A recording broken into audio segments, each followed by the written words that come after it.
Cricket से जुड़ी तमाम खबरें, वर्ल्ड रिकॉर्ड, आईसीसी रैंकिंग और आने वाली सीरीज के शेड्यूल से बाखबर रहने के लिए सब्सक्राइब करें बी ऑफिशियल चैनल को और दबाएं बेल के बटन को ताकि आप हमारी लेटेस्ट वीडियो सबसे पहले देख सकें।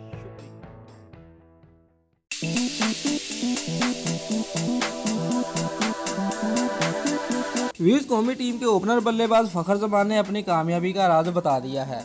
वेस्टइंडीज के खिलाफ सीरीज में व्हाइट वॉश मुकम्मल करने के बाद मीडिया से गुफ्तगू करते हुए फखर जमान का कहना था कि मैं अपनी पूरी कोशिश करता हूं और कोच और कप्तान ने मुझे यही प्लान दिया हुआ है कि मैं वही करूं जो बेहतरीन करता हूं। खुशी है कि मैं पाकिस्तान के लिए अच्छा खेल रहा हूं।